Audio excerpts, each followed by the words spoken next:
Le Centre éducatif Saint-Aubin a récemment donné le coup d'envoi des festivités de son 50e anniversaire de fondation qui sera célébré tout au long de l'année scolaire 2024-2025.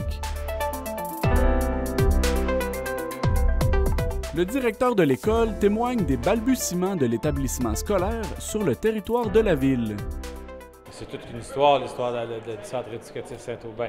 D'abord, c'est dans la lignée de la réforme parents en 1964 qui avait comme mandat de regrouper le plus d'élèves possible dans une boîte pour offrir un programme qui était standardisé par le ministère. Avant, c'était plus chaque commission scolaire. Il y avait au-dessus de 200 commissions scolaires au Québec était un peu chargé de l'éducation. Tandis que là, on voulait centraliser, faire des horaires, standardiser les choses qui se faisaient.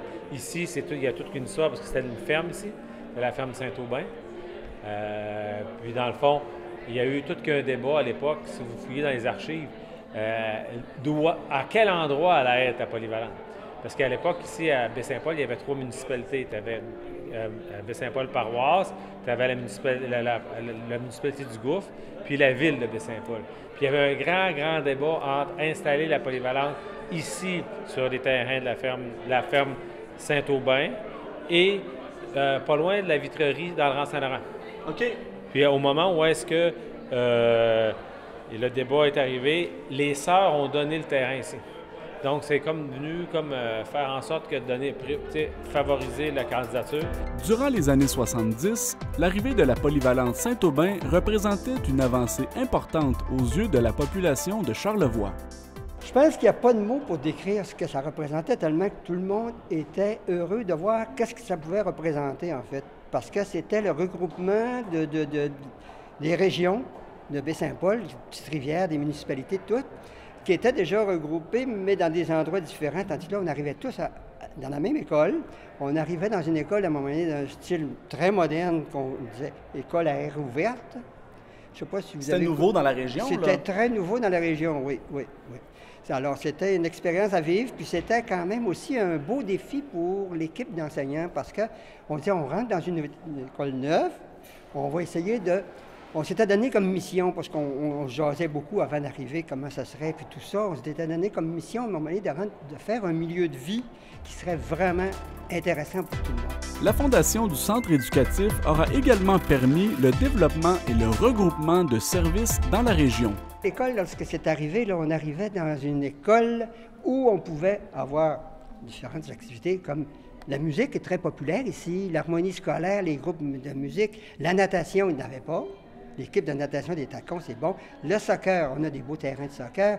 Moi, je me souviens, lorsque j'enseignais l'éducation économique, on avait fait des économiades. C'était un jeu questionnaire qui portait sur l'économie, avec la polyvalente du Plateau, la polyvalente de Sainte-Anne. On était 4 ou 5 polyvalentes.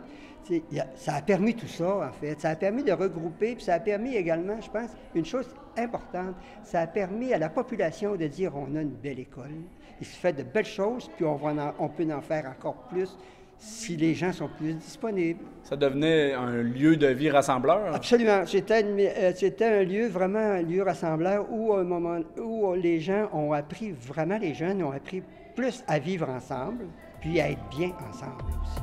Camille Simard affirme que de nos jours, le rapport entre les enseignants et les élèves est différent de celui mis de l'avant durant les années 70 et 80.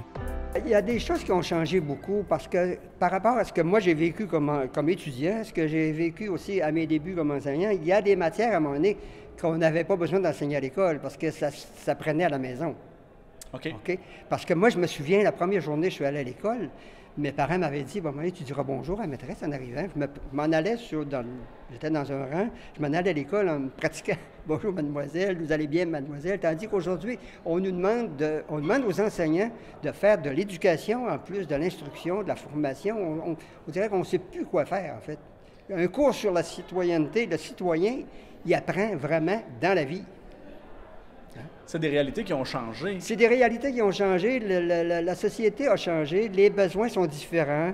Parce que c'est sûr que dans mon temps, je pense que le triangle était très fort parents, élèves, enseignants. Tandis qu'aujourd'hui, les parents sont tellement pris par le fait que les deux travaillent, puis ça a changé. Ce n'est pas de la faute d'un ni de l'autre, c'est dû au changement de société, en fait. La société a évolué. À savoir si c'est toujours pour le mieux, ben, c'est pas sûr nécessairement, mais c'est comme ça. À l'inverse de d'autres écoles secondaires du Québec, le Centre éducatif Saint-Aubin ne rencontre actuellement pas d'enjeu en ce qui a trait au nombre d'élèves qui évoluent au sein de ses murs. Cependant, il n'en a pas toujours été ainsi. Le Centre éducatif Saint-Aubin, quand il a ouvert en 1974-75, il y avait au-dessus de 1100-1200 élèves dans le bâtiment. Ils sont descendus à près de 390. Et là, on est en hausse. Cette année, on a 601 élèves. Donc il y a eu une baisse et ça a remonté. Ça a remonté. Moi, quand j'ai commencé à enseigner ici en 1996, on était 750, quasiment 800. Puis au fil des années, ça a diminué. Puis quand je suis arrivé ici, on dépassait le 500.